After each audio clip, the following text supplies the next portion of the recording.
Celtic got a lot of success playing out from the back and dominated most of the possession in the first half. And I think this came from a little tweak from their fullbacks.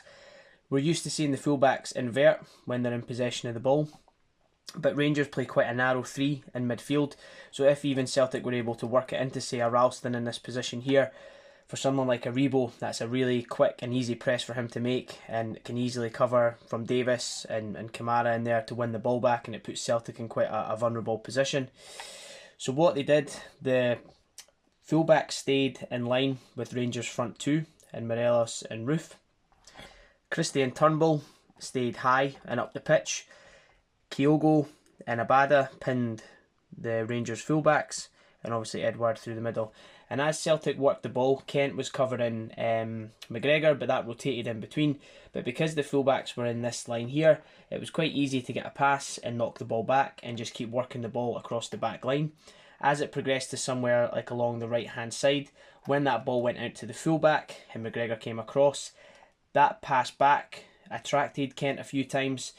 Even if Roof was in here with Starfelt, it then gave a quick and easy pass into the middle for McGregor, Juranovic to push up, and then attacking out on the left hand side. And Celtic did this a lot in the first half and got a lot of success going from right into the central part of the pitch and then moving out to the left. So when Rangers were more organised and managed to force Celtic back into their own half, Joe Hart took a much more prominent position in possession. He was a lot higher up the pitch, which is a good thing because it allows the centre-halves to stay wide, which keeps the two forward players here, and it does create a little bit more space in behind. You could see McGregor directing him to kind of try and hold off as much as possible until his man went to press. Now at this point here, obviously the easiest thing to happen would be McGregor to receive the ball in these areas, but Rangers had pushed up a lot at that point and it made those passes a little bit more tricky. However, Hart was very content on trying to clip into the wide areas, which when you're playing against Rangers midfield three, both Kamara and Aribo are more than comfortable and capable of pressing out into that side and winning it back, and it's actually a tactic they employ quite a lot, because if it goes out to Ralston and Aribo turns the ball over, when Hart drops back and the centre-halves move in to cover, if you play a very, very quick pass forward, you're into a 3v2, which is obviously a really dangerous position to be in. So when Hart's in that position again, yes, they do need to be patient to attract the press, but at this point that's when you would want Turnbull and Christie at that point to try and keep Aribo and Kamara as far away as possible, maybe leaving Davis in there as well.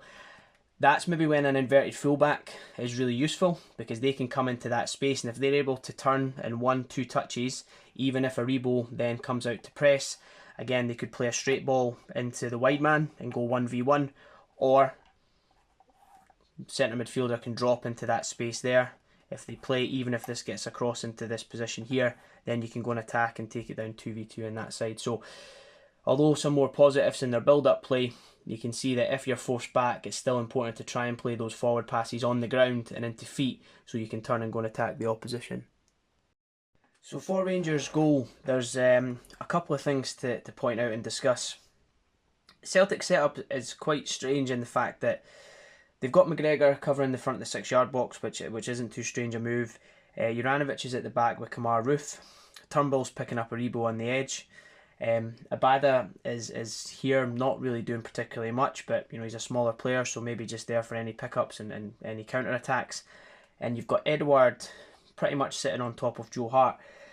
Now, as the setup comes, both Welsh and Ralston are picking up Balogun, so there's obviously a breakdown in communication there.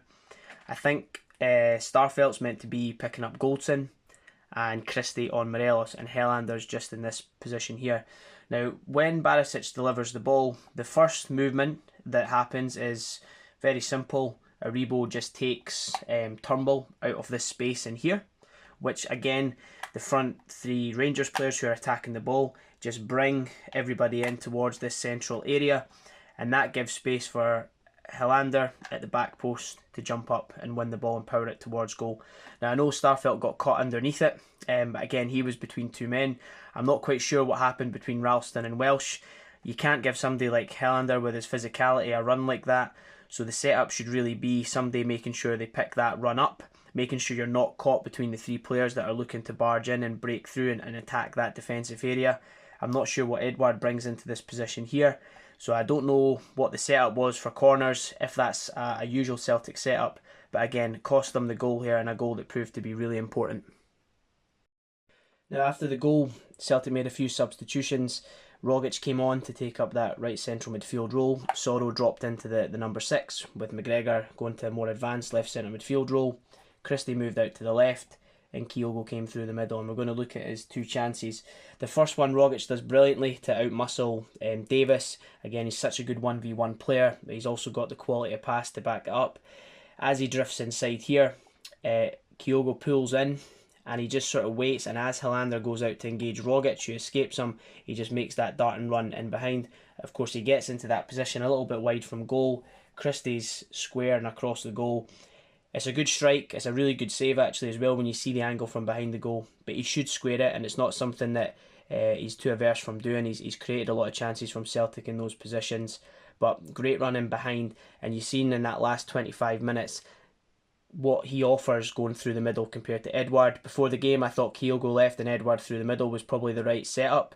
But as you could see in the first half, Celtic struggle to really get Edouard into the game. He often looks for the ball to feet, doesn't make those runs in behind, and it can kind of force Celtic just going to the left and to the right hand side all the time without any penetration through the middle of the pitch. Kyogo's final chance, it comes from Starfelt playing inside. It's a quick 1-2 with Ralston and Soro that takes the Rangers midfield 3 out.